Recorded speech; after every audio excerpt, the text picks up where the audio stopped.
आइए बच्चों छठवें टॉपिक पे चलते हैं। छठवां टॉपिक हमारा क्या था? दो फलन के गुणनफल का अवकलन। कितना आसान था topic? Derivative of the product of two function.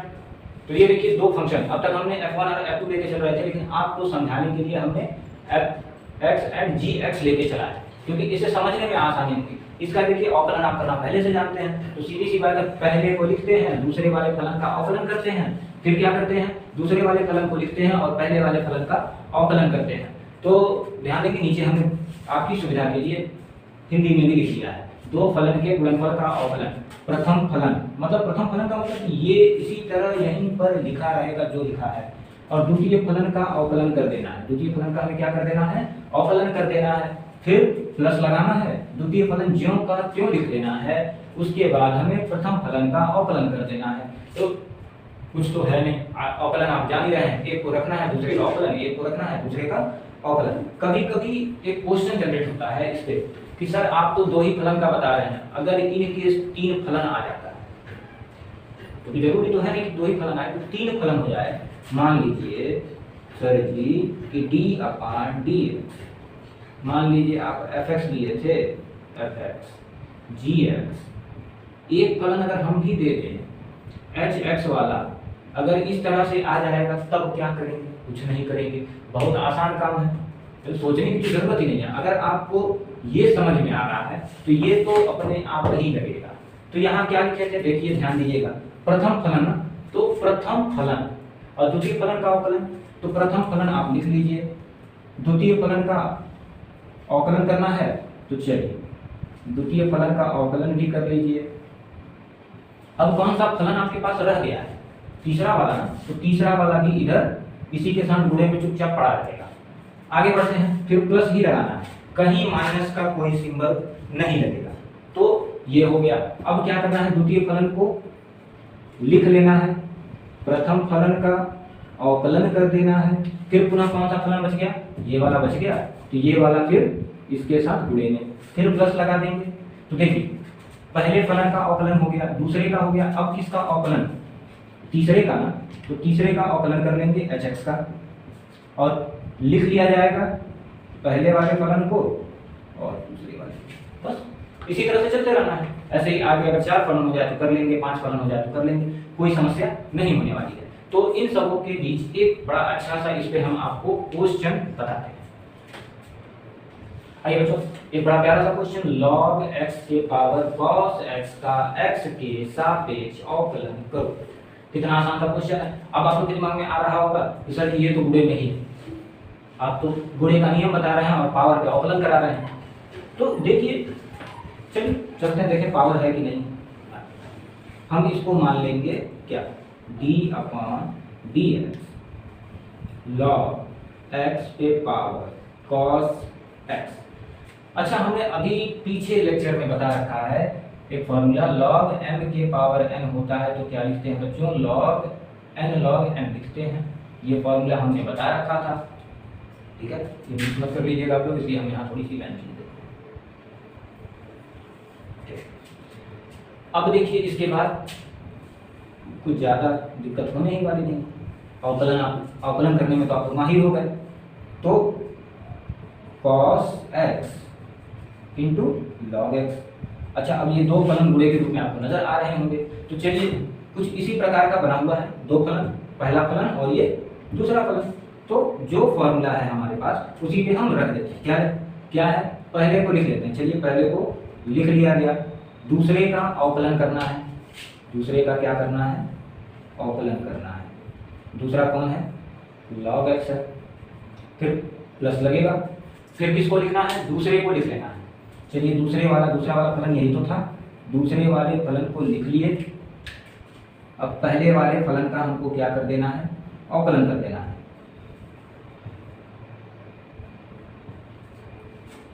जो बातें थी हमने फॉर्मूले पे रखी। अब आगे बढ़ते हैं, cos x log x का अवकलन देखिए आपको बताया नहीं है और हमने यहाँ आपकी सुविधा के लिए लिखा दिया। log x का अवकलन 1 अपान x होता है इंटू 1 अपान x, ठीक। अब सेकंड वाले पार्ट का जब अवकलन करते हैं तो log x तो ऐसे ही रहेगा, क्योंकि दूसरे फलन को लिखे cos x का अवकलन क्या बताया गया था, माइनस साइन x बताया गया था, इंटू माइनस साइन x। क्या यहाँ आंसर आ गया? लिख सकते हैं आप सब, कोई दिक्कत नहीं है, बस थोड़ा सा सिंप्लीफाई कर लीजिए। cos x upon x plus log x plus minus यहाँ क्या हो जाएगा, माइनस इंटू साइन x। ये हमारा जो है फाइनल आंसर हो जाता है। कहीं कोई समस्या नहीं आई होगी आपको, हम आशा करते हैं। इसको समझने में बहुत छोटा सा क्वेश्चन था। इसके बाद एक क्वेश्चन और आपको इसी फॉर्मूले पे समझाते हैं जो 3 के रहेगा। आइए जो अगला क्वेश्चन देखते हैं। हमने कहा कि अब हम आपको 3 फलन पे बताएंगे, पहला फलन, दूसरा फलन और तीसरा फलन। इसको सॉल्व करने का 2 मेथड है, दोनों मेथड हम आपको बताते हैं डिवाइड करके।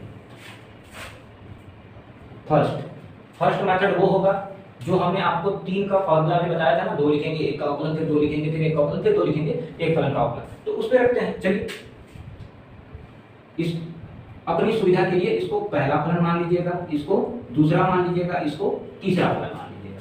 तो क्या लिखा गया था, हल कैसे करना है, पहले फलन को लिखेंगे, दूसरे फलन को लिखेंगे और तीसरे फलन का अवकलन कर लेंगे। देखिए ये क्रम चेंज हो सकता है, इसमें कोई दिक्कत नहीं होने वाली। तो तीसरे फलन का हम क्या कर लिए, अवकलन कर लिए, प्लस तीसरे का हो गया। अब फिर पहले को लिखे, तीसरे को लिखे और दूसरे फलन का हमने अवकलन कर लिया, प्लस इसके बाद किसका किसका हो गया, तीसरे का हो गया, दूसरे का हो गया, बच क्या रहा है, पहला ना। तो पहले का अवकलन जब करेंगे तो यहाँ पे क्या क्या लिख लेंगे, e के पावर x, कर लेते हैं, e के पावर x साइन। यही हमने फॉर्मूला बताया था कि 2 फलन लिखेंगे, एक का अवकलन, फिर 2 लिखेंगे, एक का अवकलन, फिर 2 लिखेंगे, एक का अवकलन।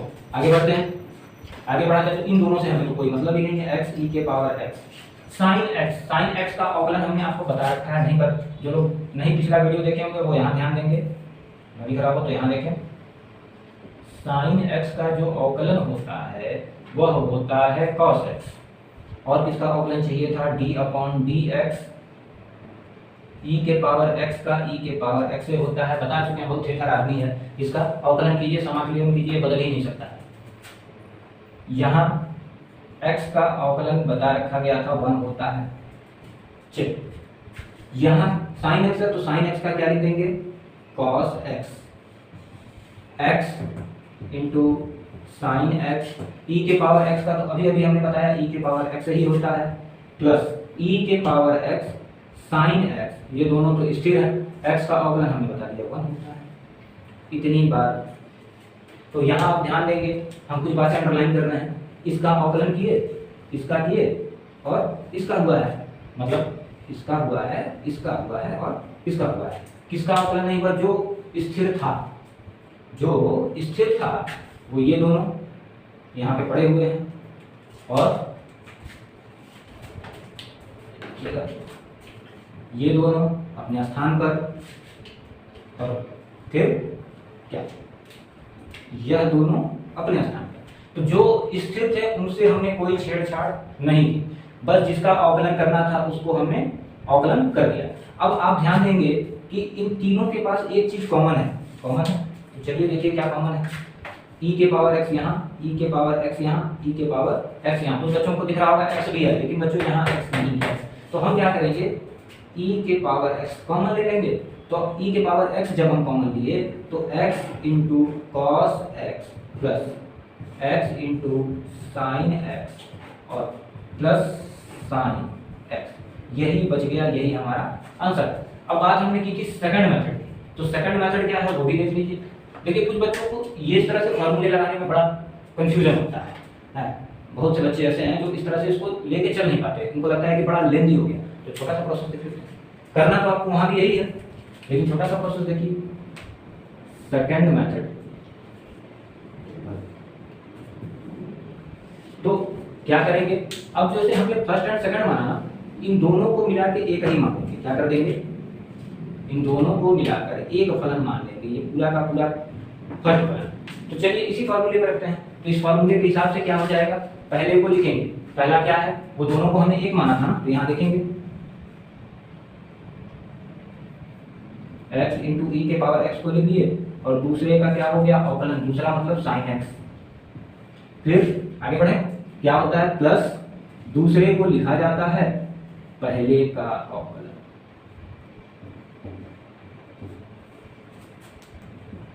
x इंटू ई के पावर x sin x का बता रखा गया है आपको, cos x होता है, अभी जस्ट बताएं। अब वहां ध्यान देंगे, यहां आपको क्या करना है, यहां से आप ध्यान देंगे तो फिर यहां से आपको ये दो फलन के रूप में टूटता हुआ दिख रहा है, एक पहला और ये दूसरा फलन, दो फलन है, तो फिर यहां पे वही फॉर्मूला फिर से टूटेगा। तो पहले को लिखेंगे दूसरे का अवकलन प्लस दूसरे को लिखेंगे पहले का अवकलन। यहां तो अवकलन हो गया, इससे हमें कोई मतलब ही नहीं है, ऐसे ही चलता रहेगा। यहाँ sin x था, x को यूं ही लिखेंगे e के पावर x, थेटा है भाई साहब, यही रहेंगे, e के पावर x, x का अवकलन 1 हो गया, x इंटू ई के power x cos x plus अंदर इंटू कर देते हैं, इंटू करेंगे तो क्या, x इंटू ई के power x into sine x plus e के पावर x साइन x। अब ध्यान देंगे, हमने एक बात बताई, यही चीज यहाँ भी आई हुई है और यहाँ भी है, बस तरीका अलग अलग हो गया। ये उनके लिए है जिनको ये कठिन लग रहा है, दो पहले पीछे लेते, फिर दो बन गया, फिर तोड़ देंगे। इसी तरह से अगर 4 होता तो दो दो अलग लेते, फिर इधर दो अलग तोड़ते, उधर दो अलग तोड़ देते। यहाँ से फिर आप क्या कर लेंगे, e के पावर x कॉमन ले लेंगे, x cos x x sin x plus sin x, यही आपका इसमें भी आंसर है, यही आपका इसमें भी आंसर। तो दोनों आंसर में कहीं कोई बदलाव नहीं होता। तो आप सेकंड मेथड लगाइए या फर्स्ट मेथड लगाइए, अगर ये आसान लगता है ये लगाइए, ये आसान लगता है ये लगाइए, जो आपकी इच्छा हो वो लगाइए। तो आइए बच्चों, आज के लास्ट टॉपिक पे चलते हैं। चलिए, सातवां क्या है, दो फलन के भाग का अवकलन। लिखा ना, दो फलन के भाग का अवकलन, derivative of a quotient of two function. मतलब आपको दो फंक्शन दिए हैं, अभी हमने दो फंक्शन का पूरा देखा था। अब हम क्या देख रहे हैं, दो फंक्शन का भाग। देखिए, बड़ा आसान सा फॉर्मूला है, fx और gx कोई दो फंक्शन रहे होंगे, तो fx जो है आपका बचपन में बताया गया होगा कि जब कोई भी चीज बटे में लिखते हैं, इसे 2/3 कुछ लिख दीजिए, तो ऊपर वाले को अंश और नीचे वाले को हर कहा जाता है। ये बात बताया जा चुका होगा आपको बचपन में, कक्षा 5-6 में पढ़े होंगे, और 4 में भी पढ़ सकते हैं, आजकल तो हाईटेक हो गया। अब क्या है, अंश और हर, इसी के अब हमने क्या किया, gx मतलब जो नीचे वाला फलन था उसको ज्यों का त्यों लिखा, ऊपर वाले फलन का अवकलन, माइनस ऊपर वाले फलन को ज्यों का त्यों लिखेंगे, नीचे वाले फलन का अवकलन और इसका नीचे वाले फलन का स्क्वायर। तो हमने देखिए आपकी सुविधा के लिए बड़ा सुंदर सा हिंदी में लिख दिया, हर को लिखेंगे अंश का अवकलन, माइनस अंश को लिखेंगे हर का अवकलन बटे हर का स्क्वायर। समझ गए होंगे फॉर्मूला, कोई दिक्कत होगी नहीं, फॉर्मूला ही है, अवकलन आप जान रहे हैं, उसमें कोई दिक्कत आती ही नहीं है। तो चलिए एक प्यारा सा क्वेश्चन देखा जाए। तो देखिए बच्चों, प्यारा सा क्वेश्चन क्या कहता है कि cot x का x के सापेक्ष अवकलन करिए। अच्छा, अब तो बड़ा सोचने पड़ गया कि सर जी आप तो कह रहे थे कि भाग वाला है, इसमें तो कोई भाग ही नहीं, कैसे करेंगे, डायरेक्ट करते हैं? नहीं, ये ध्यान देंगे कि cot, क्योंकि हम जब आपको भाग बता रहे हैं, अगर एग्जाम में आता है तो आप डायरेक्ट कर सकते हैं, कोई दिक्कत नहीं है। आप जानते भी हैं कि इसका माइनस कोसेक स्क्वायर x हो जाता है, पढ़ा रखा है हमने, पिछले लेक्चर देखिए, आप प्रीवियस वीडियो देखिए, कमेंट कीजिए, नहीं समझ में आता है फिर से बताया जाएगा, कोई दिक्कत नहीं होने वाली आपको। तो चलिए ध्यान दीजिए, लेकिन अगर आपको इसी क्वेश्चन को कहता है, मान लीजिए हमने तो डायरेक्ट लिख दिया x के सापेक्ष अवकलन करो, क्योंकि हम भाग विधि पढ़ा रहे हैं। अगर क्वेश्चन इस तरह से आता है कि cot x का x के सापेक्ष भाग विधि द्वारा अवकलन करिए, तब कुछ नहीं, आपके पास फिर वही पुराना दो मेथड है। देखिए हमारे पास हर चीज के दो सॉल्यूशन है, कोई नहीं बताएगा, सिर्फ हम बताएंगे। तो चलिए, क्या दिया था आपको, cot x, चलिए cot x को हम 1/10x तो लिख ही सकते हैं, कोई समस्या है क्या, नहीं। तो चलिए, तो अब ये आपका अंश हो गया और ये आपका हर हो गया, तो हमको अंश भी मिल गया, हर भी मिल गया, तो हम आगे बढ़ सकते हैं, फार्मूला लगा सकते हैं। तो फार्मूला क्या था, हर को लिखते हैं, लिख दीजिए भैया, 10x को लिखिए, अंश का अवकलन कर दिए, माइनस फॉर्मूले में होगा, देखिए यहाँ है, यहाँ लगा दिए। फिर क्या, अंश को लिखते हैं, लिख लिए, और हर का क्या कर देंगे, अवकलन कर देंगे, और हर का स्क्वायर भी है, कोई समस्या तो कोई नहीं। आगे बढ़ जाते हैं। 10x, ये अब तक तो नहीं आया था, लेकिन कल तक हम बताए थे, सॉरी मतलब प्रीवियस लेक्चर में हमने बताया था कि कल जो टॉपिक था हमारा, उस पर हमने क्या आपको बताया था कि किसी भी अचर फलन का अवकलन क्या होता है, जीरो होता है। प्रूव भी कराया था हमने, प्रीवियस वीडियो में हमारे पढ़ा हुआ है, जाके आप देख सकते हैं। इनटू जीरो माइनस 1 का 1 ही रहेगा। 10x का अवकलन पता है किसी को क्या होता है? नहीं पता है तो यहाँ देखिए d/dx हमें तो पता ही है क्या होता है। 10x का जो अवकलन है वो होता है minus sec square x, sec square x। ये भी बात हमने अपने प्रीवियस वीडियो में बता रखी है, अच्छे से समझा रखी है। तो चलिए 10x का क्या लिख दिया हमने, सेक स्क्वायर x, नीचे क्या बचा है 10 स्क्वायर x। ये तो टोटल खत्म हो गया क्योंकि जीरो सबका नाश कर देता है, बचा गया minus sec square x upon 10 square x। अब कहेंगे कि सर जी आप तो कह रहे थे कि cot x का माइनस कोसेक स्क्वायर x आएगा, यहाँ तो नहीं है, शायद हो सकता है इसके नीचे आपको दिखाई ना दे, तो यहाँ ध्यान देंगे, यहाँ सवाल हल कर देते हैं। सेक स्क्वायर x को आप लिख सकते हैं 1 upon cos square x minus के साथ, फिर बटे 10 को त्रिकोणमिति में पढ़े थे ना, साइन अपॉन कॉस x लिख सकते हैं, लेकिन यहाँ स्क्वायर था तो यहाँ हमने स्क्वायर लगा दिया। अब क्या करें, अब कॉस से कॉस क्या हो जाएगा, कट जाएगा। या एक नियम तो आप जानते ही होंगे कि जब इस तरह से फंक्शन बनता है तो सबसे नीचे वाला ऊपर और यहाँ वाला यहाँ चला आता है। तो चलिए पहले लिख लीजिए 1 into cos square x upon cos square x नीचे वाला into sine square x. Cos से कॉस क्या हो गया, कैंसिल हो गया। 1 upon sine square x, 1 upon sine को हम लिख सकते हैं कोसेक स्क्वायर एक्स, माइनस था माइनस आ गया, तो कॉट एक्स का माइनस कोसेक स्क्वायर एक्स तो हम पढ़े थे।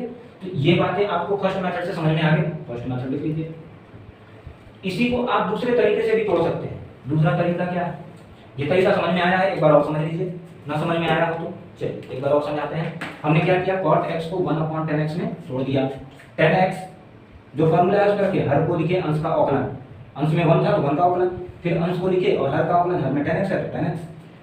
1 बताया गया था कि किसी भी अचर का अवकलन जो होता है शून्य होता है, तो शून्य हो गया। 10 का सेक स्क्वायर x होता है, शून्य में किसी भी संख्या से गुणा करते हैं तो उसका आदि अंत सब खत्म हो जाता है, खत्म हो गया। अब बचा क्या हमारे पास, माइनस सेक स्क्वायर x, नीचे 10 स्क्वायर x। इसके नीचे आपको शायद नहीं दिखता तो यहाँ लिखा हो गया हमने। सेक x को त्रिकोणमिति के फंक्शन से 1 अपॉन cos लिख सकते थे तो स्क्वायर था तो 1 अपॉन cos स्क्वायर लिख लीजिए। इसी तरह 10 को sin अपॉन cos लिख सकते थे तो sin square x upon cos square x लिख लीजिए। माइनस अपने स्थान पर स्थापित है, यहाँ भी माइनस अपने ही स्थान पर स्थापित है। ये बताया गया कि ये ऊपर चला जाएगा और ये इसके पास चला जाएगा, तो हम cos से cos क्या हो गया, कैंसिल हो गया, बचा क्या -1 अपॉन sin स्क्वायर x। इसको सॉल्व करते हैं तो 1 अपॉन sin को, अगर sin ऊपर जाएगा तो cosec स्क्वायर x होगा त्रिकोणमिति के फंक्शन से। तो यही आपका क्या हो जाएगा, आंसर हो जाएगा। तो चलिए आंसर हो गया तो आपको फर्स्ट मेथड समझ में आ गया। तो चलिए चलते हैं सेकंड मेथड, चला जाए सेकंड मेथड पे। अब देखिए तो इसी को हम सेकंड मेथड से कैसे सॉल्व करते हैं। सेकंड मेथड क्या दिया था हमने, cot x, अगर 10 को हम sin अपॉन cos लिख सकते हैं तो cot को क्या लिखेंगे, cos x अपॉन sin लिख सकते हैं। तो जब लिख सकते हैं तो फार्मूले में पुट कर सकते हैं, वैल्यू यहाँ वाली ला सकते हैं। तो चलिए बढ़ते हैं आगे अपने गंतव्य की ओर। क्या कहा फार्मूला, हर को लिखते हैं, चलिए हर लिख दिए। अंश का अवकलन माइनस अंश को लिखते हैं हर का अवकलन अपॉन हर का स्क्वायर। जो फॉर्मूला था उस फॉर्मूले पे हमने सारी वैल्यू जो है पुट कर दी। तो चलिए कुछ बातें आपको बता देते हैं। अब कुछ बातों में क्या बता दिया जाए, बातों में ये बता दिया जाए कि cos x का अवकलन जो है माइनस sin x होता है और sin x का अवकलन जो है cos x होता है। पिछले बार भी बताए हैं, बार बार बता रहे हैं, और जय बार हम सॉल्व कराएंगे तय बार हम आपको ये बताएंगे। साइन एक्स के साथ कोई छेड़छाड़ नहीं, कॉस एक्स का अवकलन जब करते हैं तो माइनस साइन एक्स प्राप्त हो जाएगा, ठीक है ना। कॉस एक्स का अवकलन माइनस साइन एक्स प्राप्त हुआ, माइनस, हाँ माइनस लगा दिए, कॉस एक्स साइन एक्स का अवकलन देखिए यहाँ बताया गया क्या हुआ, कॉस एक्स ही हुआ। तो ये तो स्थिर वाला था जिसके साथ हमें छेड़छाड़ नहीं करनी थी, इसके साथ छेड़छाड़ किए, ये हो गया sine x whole square, sine का साइन में इंटू कर देंगे, minus sine square x minus cos square x upon sine x का होल स्क्वायर। क्लियर। ऊपर से अगर हम माइनस कॉमन ले लेते हैं, यहाँ लिख देते हैं, जगह नहीं बची, ऊपर से हमने क्या किया, माइनस कॉमन ले लिया, हमारे पास बचता है sine square x plus cos square x upon sine x whole square. ये बात आप त्रिकोणमिति में पढ़ रखे हैं, क्या पढ़ रखे हैं बच्चों, यहाँ थोड़ा सा ध्यान दे देंगे, बड़ा हल्का सा, sine square x plus cos square x is equal to 1। ये फॉर्मूला आपको त्रिकोणमिति में पढ़ाया गया था, जब ये फॉर्मूला पढ़ाया गया था तो हम यूज भी करेंगे, खाली देखने के लिए थोड़ी पढ़ाया गया था। अपॉन साइन स्क्वायर एक्स, अभी अभी हमने बताया कि 1 अपॉन साइन स्क्वायर एक्स, यानी 1 अपॉन साइन एक्स को आप क्या लिख सकते थे, कोसेक स्क्वायर एक्स लिख सकते थे, तो माइनस कोसेक स्क्वायर एक्स। अब देखिए हमने चाहे इस क्वेश्चन को फर्स्ट मेथड से हल किया हो या सेकंड मेथड से हल किया हो, हर बार हमारा आंसर में कोई चेंज नहीं आया है, और भले तरीके अलग हो गए लेकिन चेंज कुछ नहीं आया है। तो इस तरह से यहाँ तक आपके जो हमने 7 टॉपिक बहुत ही इंपॉर्टेंट हैं उसको हमने खत्म करा दिए। अब अगले लेक्चर में अगले टॉपिक के साथ फिर आपके सामने उपस्थित होंगे।